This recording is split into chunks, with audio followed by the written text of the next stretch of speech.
शरीर के 3 अंग ऐसे हैं जिन पर अगर आपका रत्न टच हो जाता है, जिन पर अगर आपका धारण किया हुआ स्टोन टच हो रहा है, ध्यान दीजिएगा 3 अंग, तो आपके इतने भाग्य खुल जाएंगे और आप भूल जाएंगे कि किस तरह से आपने नग धारण किया था।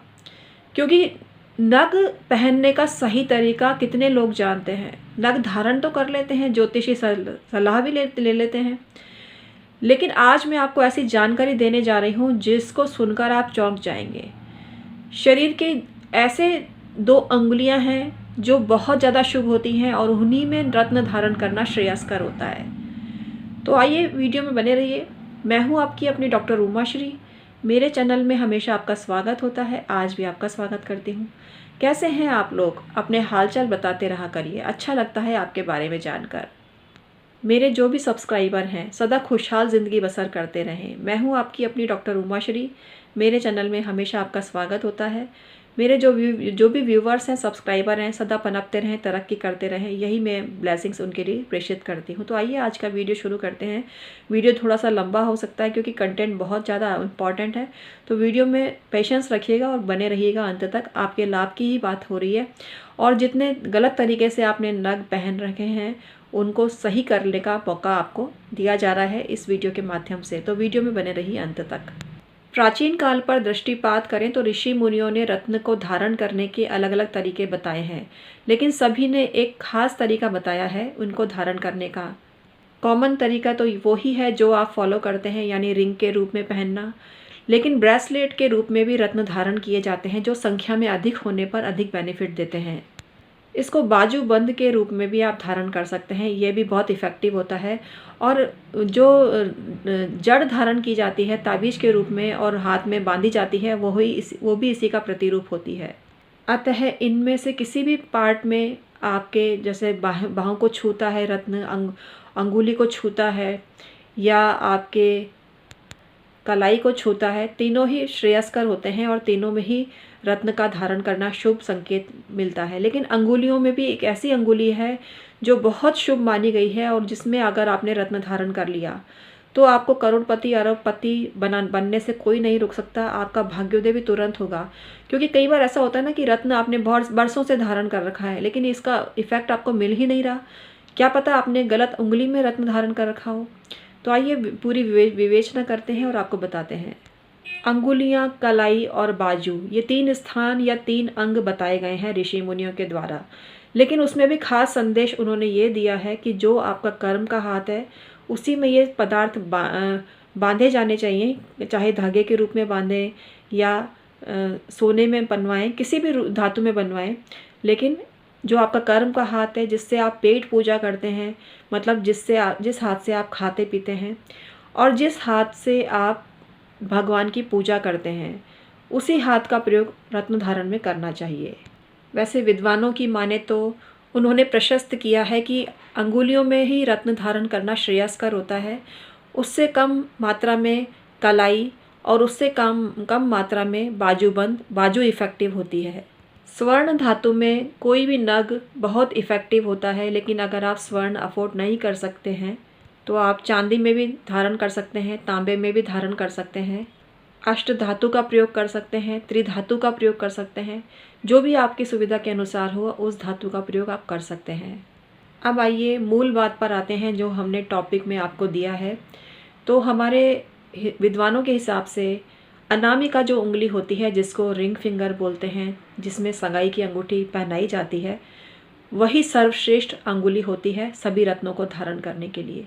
मंगल की अंगूठी भी इसमें पहनी जाती है और सूर्य की अंगूठी भी इसमें पहनी जाती है और कुछ केस में आपने देखा होगा कि शुक्र की अंगूठी भी इसमें पहनी जाती है। शुक्र का छल्ला अगर आप अंगूठे में पहनते हैं बहुत इफ़ेक्टिव होता है, लेकिन ये जो अंगुली होती है इसमें सभी अंगूठियाँ पहनी जा सकती हैं। ओपल नग भी जो शुक्र का होता है उसमें पहना जा सकता है और सबसे इफ़ेक्टिव अंगुली इसको माना गया है जो अनामिका जिसको कहते हैं। दूसरी जो अंगुली है वो मध्यमा को माना गया है, मिडिल फिंगर को। इसमें भी सब रत्न आप पहन सकते हैं, मतलब शनि के नग इसमें ही पहने जाते हैं, राहु के नग इसमें पहने जाते हैं। विशेष प्रयोजन के लिए अलग अलग उंगलियों का प्रयोग किया जाता है, लेकिन अनामिका और मध्यमा अंगुली ही सर्वश्रेष्ठ मानी गई है रत्न धारण के लिए। रत्नों की चर्चा वाला जो शास्त्र है उसमें कहीं भी तर्जनी उंगली का उल्लेख नहीं है और स्मॉल फिंगर का भी उल्लेख नहीं है, जिसको कनिष्ठिका बोलते हैं। बस अनामिका और मध्यमा उंगली को ही सर्वश्रेष्ठ माना गया है। इसका तात्पर्य यह निकलता है कि अगर आप इन उंगलियों में रत्न धारण नहीं कर पाएँ या नहीं उंगली उसके सुयोग्य नहीं हो, बृहस्पति का रत्न आपको धारण करना है या किसी वजह से आप तर्जनी उंगली में धारण ना कर पाएँ, मतलब करना तो चाहते हैं लेकिन आपको शुभ प्रभाव उसके नहीं मिल रहे हैं, तो एक बार आप ट्राई करिए, बाजूबंद के रूप में उस रत्न को धारण करिए, पुखराज को धारण करिए या बृहस्पति की जड़ को धारण, जो भारंगी होती है उसको धारण करिए। आपको कैसे रिजल्ट मिलते हैं ये एक्सपेरिमेंट आपको ही करना पड़ेगा, लेकिन हमारे हिसाब से ये शुभ हो सकता है। आप सिट्रीन नग की बैंगल भी पहन सकते हैं, ब्रेसलेट भी धारण कर सकते हैं। हर जो उपरत्न होता है उसका ब्रेसलेट आता है, मार्केट में इजीली मिलता है, तो इसको भी आप धारण कर सकते हैं। स्वर्ण में सिट्रीन नग धारण करना बहुत ज़्यादा शुभ माना जाता है और ऐसा माना जाता है ये धन की दृष्टि से भी सहायक होता है और विवाह में भी मदद करता है। जिनकी शिक्षा में भी बाधा आ रही है, शिक्षा में आ रही बाधा को भी ये मिटाता है। जब हनुमान जी सीता माता की खोज में लंका जा रहे थे तो प्रभु श्री राम ने हनुमान जी भगवान को पहचान के लिए एक अंगूठी दी थी।